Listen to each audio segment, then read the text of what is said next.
好啦，星期一啦，咁啊繼續肥蘇足球世界啦。嗱，琴晚咧即係肥蘇咧都對大家好有交代噶啦。嗱，4中3噶啦，咁啊文字版就話犀利啦，曼聯輕鬆贏波，仲要係4連紅啊！咁啊視頻版咧3場入邊中2場，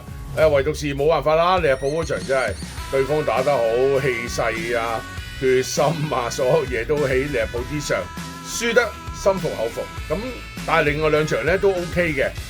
巴黎聖日門啦，爭氣氣啦，呢啲先係強隊噶嘛，幫大家收買係咪？咁啊，跟住另外一場咧就係巴西聖保羅州嘅聯賽咧，哥連泰斯對帕梅拉斯嗰場入波係唔多嘅，咁甚至真係憑住反擊啊嗰方面咧，制衡翻對手，仲要係作客，領先1球，仲有第2回合㗎啦。好啊，今日講咩波咧？就波唔係好多啦，咁啊，但係視頻版同文字版都會有嘅。視頻版就講阿根廷嘅甲組聯賽，咁啊，其實而家咧阿根廷咧所謂咧，大家唔知唔知啦？乘機借意咧都解釋下佢哋個賽制俾大家聽啦。而家就係正係秋季聯賽嘅即係叫分組賽。而家阿根廷咧就有30支球隊，總共分咗 A、B 兩組，各15隊。咁啊，跟住咧就喺度互抽啦，咁啊，跟住單循環啦，即係都唔會打晒嘅。總之就有既定嘅賽程啦，就對一次，打完之後咧，打16輪賽事啊。咁啊喺 A 組同埋 B 組嘅頭8隊咧就可以進入16強，然後就開始用淘汰賽嘅方式去產生嘅冠軍出嚟。嗱，今日咧揀呢一場咧就係 A 組喎，即係 A 組㗎。咁啊，提格雷就對住第7位、第2位嘅球隊，對住第7位嘅球隊科爾多瓦。咁其實如果你話喂阿根廷咧，老實講，你今時今日咧真係球星已經唔多啊，多球星嗰啲即係啲球星因為去晒外邊揾食啊，歐洲啊，全世界你都可以見到阿根廷外援。咁其實而家嘅吸引力啊，或者個實力咧，整體咧阿根廷咧真係麻麻地嘅。不過咧，我又嗰句啦，萬綠叢中有一點紅，你究竟可唔可以揾到當時候或者當時形勢上你見到某一啲嘅阿根廷波咧係可以落墨嘅咧？咁我覺得今場波咧，提格雷咧係可以信任，因為佢今屆暫時咧喺 A 組咧就僅次於小保加嘅啫。咁啊9場入邊咧贏咗7場，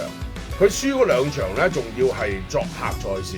咁其實如果大家可能熟知少少咧。阿根廷嘅地理位置啊，即係或者地理嘅，即係所謂點解要理解嘅地理位置咧？因為原來其實咧，你睇到好多球隊咧，都係喺一個叫做 Great 布宜諾斯艾利斯，即係大嗰個賽區，即係嗰個地方嘅。咁好多都係集中晒一個地方。咁但係當然啦，有其他嘅即係地方嘅球隊，亦都會可以要作客嚟到啊咁樣。咁咧，提格雷咧就正值咧就喺呢個布宜諾斯艾利斯嘅大區入邊，咁所以咧其實都好集中嘅。咁你去同其他球隊嘅比賽係嘛？尤其是提格雷本身雖然唔係傳統嘅班霸勁旅，但係都係一支幾有歷史嘅球隊嚟嘅。相反咧，科爾多瓦咧其實第7位算係咁啦，咁但係咧都而家要爭分嘅。咁啊，但係個關鍵位就係、如果你話稱兩隊今屆表現啊，或者各方面啊、實力啊、各方面啊，再加上呢場波咧有啲不利就要作客啊，最大鑊要作客，咁佢就喺遠少少作客嚟到咧，咁呢方面亦都唔係咁樂觀嘅，咁所以呢場波咧係少少地啦，我覺得喺大家正值嚟緊國際賽情況下，又唔想乜都唔玩下咁樣，咁除咗文字版之外咧，視頻版就係呢一場啦。提格雷啊，我覺得提格雷今場波咧主場攞3分，再加上佢哋咧就要最後嗰幾輪咧都佢都未夠分㗎，所以佢哋都要爭即係攞定啲3分，儲夠分出線嘅。咁所以咧就今場波咧就提格雷覺得應該都冇問題嘅。嗱，如果你未點關注肥蘇足球世界嘅咧，就麻煩你咧喺即係視頻號同埋咧就係文字版嗰度點一讚啦。仲可以多啲留言同我哋互動啦，跟住亦都 share 俾朋友睇啦，咁就